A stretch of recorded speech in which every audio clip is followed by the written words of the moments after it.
Hello, everyone, and welcome to this very special presentation that we have for Activist Appreciation Month through In Defense of Animals. My name is Lisa Levinson, and I am the campaigns director, and I also run the Sustainable Activism Campaign. It's really my pleasure to take a moment and share this program that we put together for you to honor your activism in this special month. So the retreat, it's actually a Soulful Activist Retreat, and we will be having this with Gillian Walters. So I'm going to tell you a little bit about her. She is a registered clinical counselor with a Master's of Arts degree in counseling psychology. She's a doctoral student at the California Institute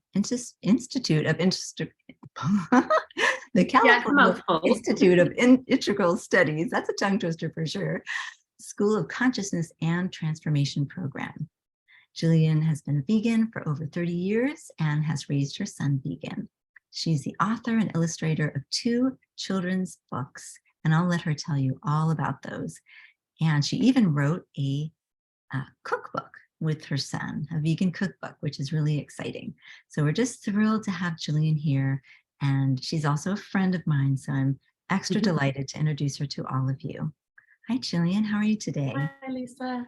Thank you for that wonderful introduction. I'm excited to be here. Yeah, I'm going to start the slideshow now. Perfect. Okay. And welcome, everybody, to Soulful Activism, Reconnecting the Body, Mind, and Spirit. So if we want to just take some time to ground ourselves, maybe put a hand on your belly, relax. Know that you are all welcome here. You are welcome here in all your parts. Your class background is welcome. Your gender expression is welcome. Your sexual identity is welcome. Your culture is welcome. Your food is welcome. Your race is welcome. Your ethnicity is welcome here. Your ancestors are welcome.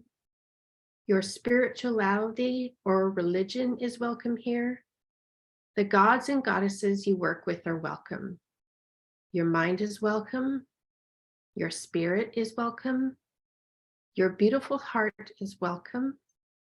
And your body, the vehicle that carries all of you, is welcome here. So Lisa did a great introduction. What I want to let you know is my interest in research right now in my doctoral program is the intersections of trauma and vegan animal activist identity and animal activist actions.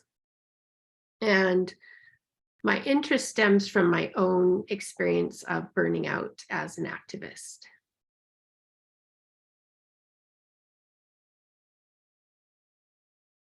So the program today is going to look like the first half. I'm going to talk about definitions of trauma, what trauma looks like, and how trauma is related to the vegan animal activist. Then we'll take a break. And the second half, I'll guide you through a visualization. And then we will do some creativity. So you can get some pens or pencils, crayons, whatever you feel comfortable with. And we'll take 15 to 20 minutes to do that. And then we'll come back. And if you're comfortable, we can share artwork. And I'm hoping that this piece of artwork is something that you can put in a space in your home where you frequent often, maybe an office or a bedroom, so that you can reflect on the artwork. And Gillian, just to check, are you having slides up at the moment? Oh, yes, I am. Oh, no. That's okay. You may want to go to the button at the very bottom. There's a little 3 buttons that say more. And I think there you might see something that says share screen. Oh, no. Should I start in the beginning or let's see. No, I'm good. I'm good. It says host disabled participant. Okay, that is very fixable. Hold on one second. I'm glad you asked. Okay, so share screen. Okay. Wonderful. Thank you. I'll just get this over here.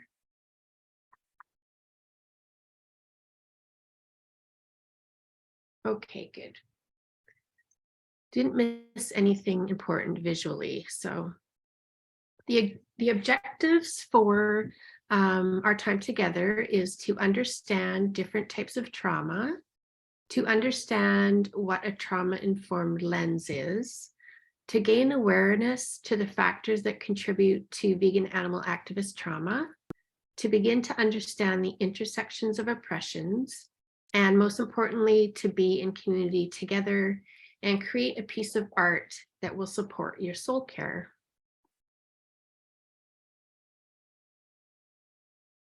I think I mentioned this. You can gather this in your break if you don't have it already. Something to write on, draw, whatever material you like to work with. And that'll be for the second half. So this presentation does not contain any graphic imagery or descriptions, but it does deal with trauma.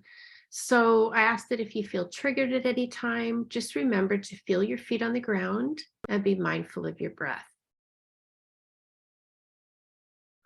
So why do we want to discuss trauma? Well, we are living in very traumatic times. With COVID, the climate crisis, wildfires and floods, mental health and addiction crisis, and the war in Ukraine, and so much more, we can't really escape trauma. And for activists, burnout resulting from trauma is the greatest threat to the animal liberation movement. Burnout is a result of underlying trauma and can be compounded by current traumatic events. I'm interested in martyrdom syndrome, which is prevalent in the animal liberation movement, from organizations down to grassroots activist communities. Taking care of one's mental health is not always encouraged, although it's become popular to say, take a self-care break.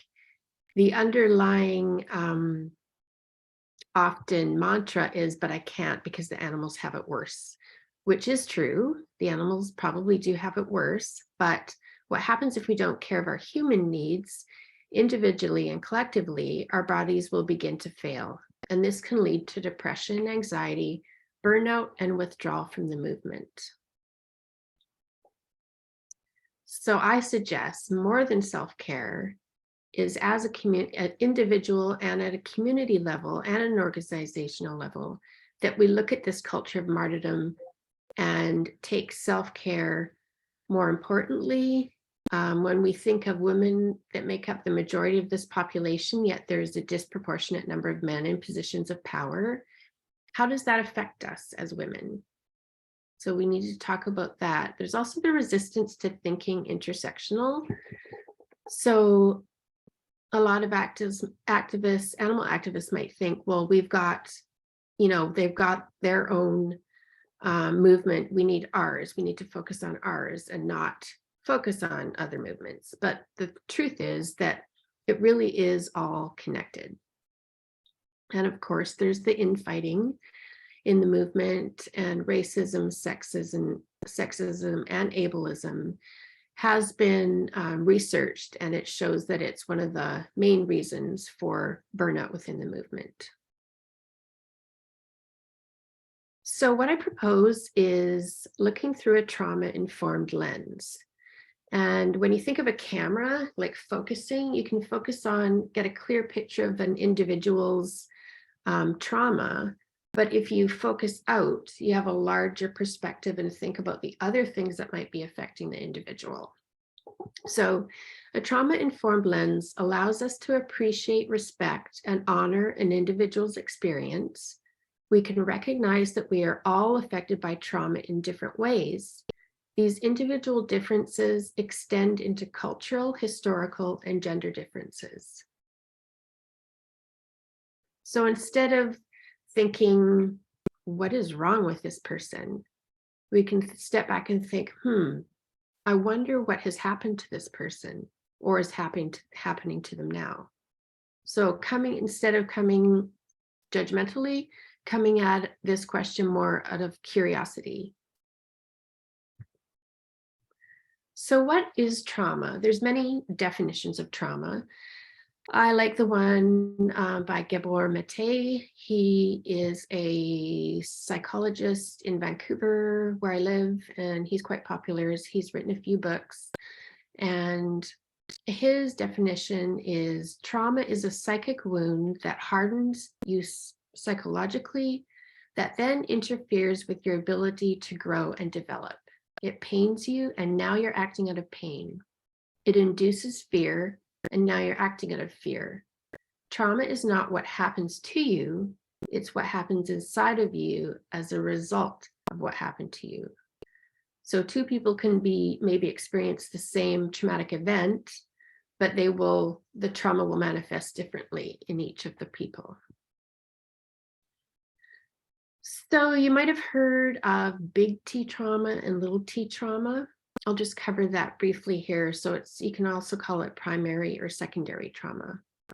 So usually you think of big T trauma as abuse, assault, violence, repeated exposure to violence, sudden loss of a loved one, wildfires, floods, earthquakes, terrorist attacks, military combat, and I've added the pandemic and the climate catastrophe. Secondary trauma, little t trauma, is usually associated with compassion fatigue, burnout, vicarious trauma. These are all words that are used to describe the effects of witnessing others' trauma. So it's often experienced in caregivers and first responders. And animal activists are also sometimes called first responders. If you're going and rescuing an animal, or you're on the front lines of working with animals that you are witnessing being traumatized, then you would be experiencing secondary trauma.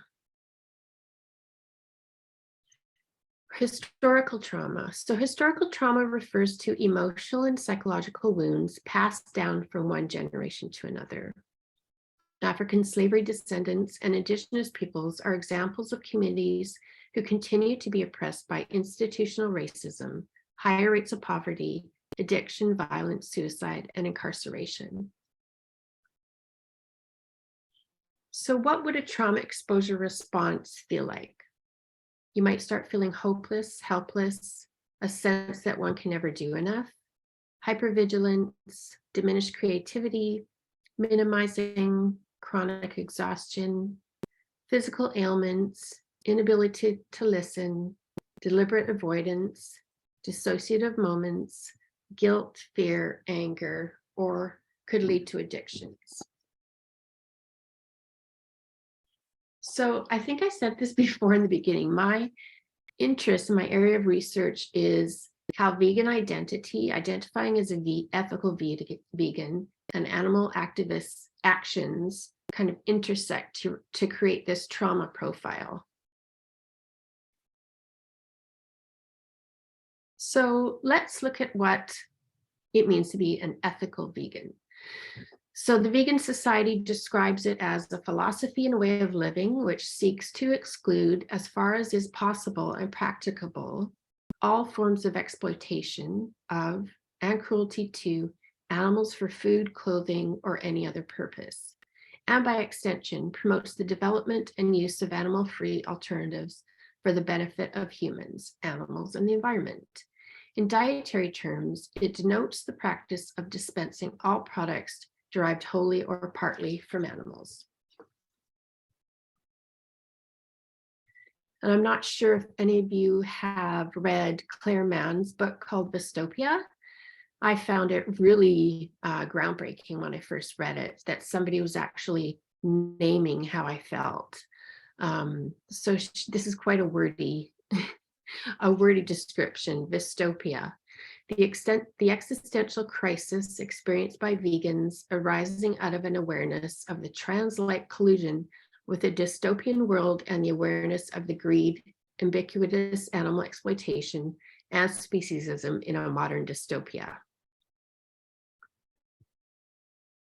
So what I mean by that is, and I want to preface this by saying being vegan is awesome. I've been vegan for 30 years, and I mean, I can't even imagine not being vegan. So I'll say that, but for this purpose of this presentation, I'm looking through a trauma-informed lens again to bring to light the seriousness of some of the issues and some of the feelings that happen by identifying as vegan. So the burden of knowing, once you become vegan, you're aware to all this animal exploitation. That might lead you to feel distress, overwhelm, grief, despair. It may trigger past trauma. You may have this feeling of disbelief. Family, friends, and coworkers, you might have a great experience, but you also might be, what's the word? You might be ridiculed or criticized, or actually your family might be angry that you've stopped participating in holiday eating and things like that. You may start to feel alienated and unable to relate to non-vegans. You may feel guilt from previous participation in animal exploitation, and also this feeling of not being able to do more.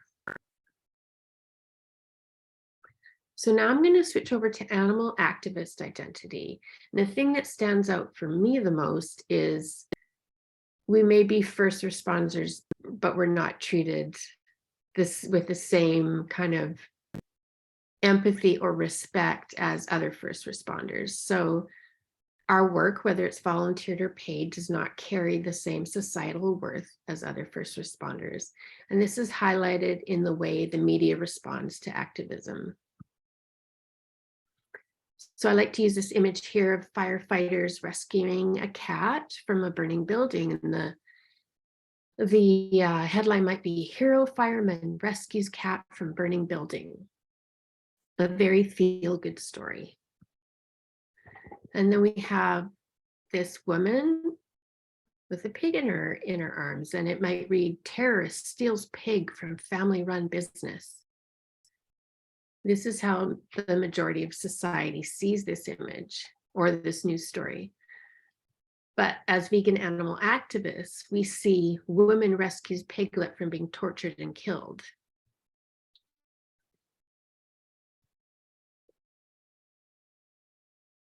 So I'm going to take this trauma-informed lens, and I'm going to look at animal activism actions.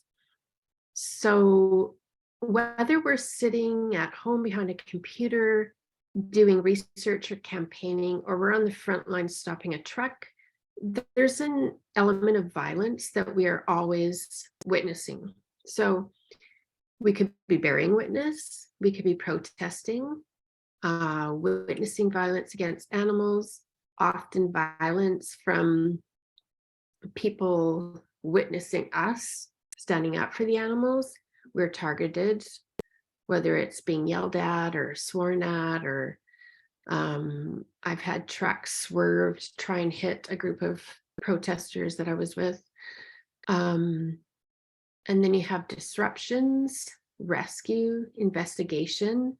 These are things that come with a risk of freedom. So you may have encounters with the police, or also there may be violence targeted towards activists from just bystanders. And like I said, if you're behind your computer at home, researching or campaigning, there's always, you're going to see, can't help but see the violence against animals. So whether that's images or listening to stories, it's always there. And there's also the element of online bullying. If you get into conversations or with people that are not vegan or not animal activists. So now I'm going to pull it all together and look at the vegan animal activist trauma profile. So this means an intersectional feminist trauma-informed framework for understanding the vegan animal activist. So I want people to be able to understand this. The reason I'm doing this is so not only will we feel heard and witnessed and understood in our own communities, but I hope this will spread so that mental health workers, counselors, psychologists working with vegan animal activists will have a deeper understanding of what it means. So we're just going to go through, this is an overview. We already talked about this. So we're going to take the types of trauma. We talked about vegan identity trauma factors. Then we looked at animal activism trauma factors. Now we're going to add in, so we're vegan animal activists and we have that profile. Now we're going to add in systems of oppression. So if you think about yourself, do you identify with any of these?